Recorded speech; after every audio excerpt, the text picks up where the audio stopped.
What if you died today, and when you opened your eyes again, you weren't human? Not a hero. Not even a demon lord. But a sword. Yes. A legendary weapon, forged by fate itself. This is the bizarre, mind-bending world of Reincarnated as a Sword, an anime that takes the wildest isekai twist and turns it into one of the most epic journeys of all time. Today, we are diving deep into the story of a man who lost his life, only to awaken as a blade destined to change the entire world. Our story begins like many isekai tales, with death. A man from modern-day Japan meets his end in a sudden traffic accident. But instead of fading into nothingness, his consciousness drifts into an endless void. There's no goddess, no heavenly light, no comforting hand of destiny, just darkness, and then steel. When he wakes, he is no longer flesh and blood. He cannot breathe, cannot move on his own. His body is a gleaming black blade etched with runes, glowing faintly with a strange energy. He has no name, no master. But one thing he does have is power. From the very beginning, this new sword realizes he has a system-like ability, almost like a game interface. He can absorb the skills of the monsters he slays.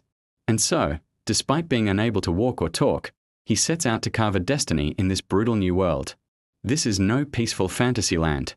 The world he's been reborn into is savage, crawling with creatures that could rip humans to shreds in seconds. Goblins, ogres, wyverns, cursed beasts. And in this cruel ecosystem, only the strong survive. For weeks, the sword sharpens himself, literally, cutting through monsters, absorbing their skills, and learning spells. Fireball, telekinesis, wind slash, each kill makes him deadlier. Yet, there's a problem. No matter how much power he gathers, he is still just a sword. Without a wielder, without someone to fight alongside him, he's useless. And that's when destiny strikes. Enter Fran, a young slave girl of the Black Cat tribe, beaten down, scarred, and forced into chains. In this world, her people are considered weak, unable to evolve into the mighty warriors that other beastkin races can become. But when Fran's caravan is attacked by a terrifying beast, she stumbles upon the sword, lodged in the ground like it had been waiting for her. In that instant, something awakens. The blade resonates with her soul. She pulls him free, and for the first time, he speaks, "Use me. Wield me. Together, we'll survive." Fran, once powerless, now has a partner. With the sword in her hands, she cuts down her enemies in a flash of steel and fire. From that day on, she calls him teacher. And thus begins one of the most unique partnerships in anime history. Not a master and servant, but a student and teacher, bonded by fate.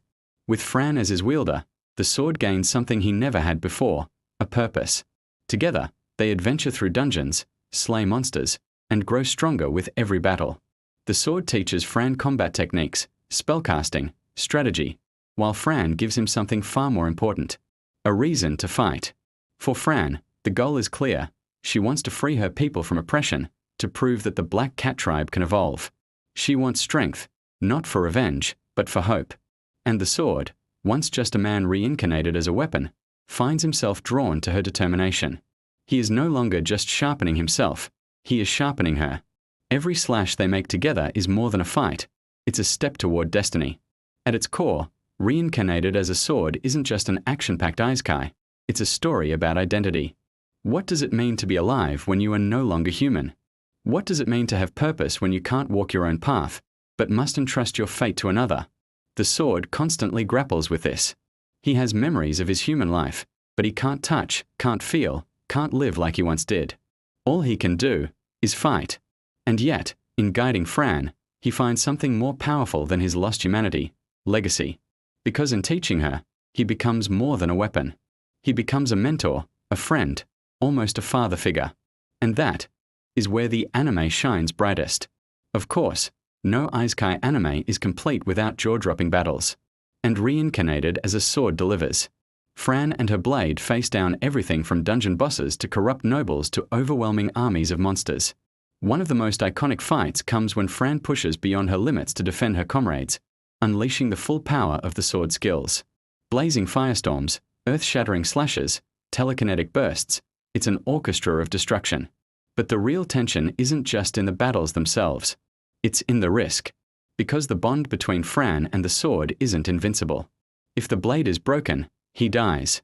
If Fran falls, his purpose ends. Every fight is not just survival. It's proof of their unshakable trust. The true heart of the series lies in Fran's growth. When she first appears, she's timid, beaten, silenced by a world that tells her she is worthless. But with each battle, each lesson, each word of encouragement from her teacher, she transforms. She is no longer a slave, no longer a victim. She is a warrior, a hero, a black cat who dares to challenge fate itself. Her journey is inspiring not because she wields an overpowered weapon, but because she learns to stand tall even when the world is against her. And that's why fans fell in love with her character. At the end of the day, Reincarnated as a Sword isn't just a quirky isekai gimmick. It's a story of second chances, of identity beyond humanity, of mentorship, growth, and the bond between teacher and student.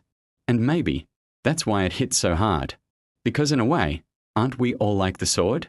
Trying to find purpose, searching for someone who can bring out the best in us, and hoping that in guiding others, we can leave a legacy of our own.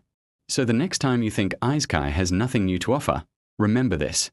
Sometimes, the sharpest stories come from the unlikeliest blades.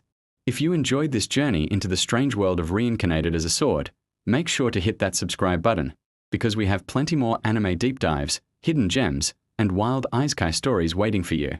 And who knows, maybe your next favorite anime isn't about a hero at all, but about a weapon that found its voice.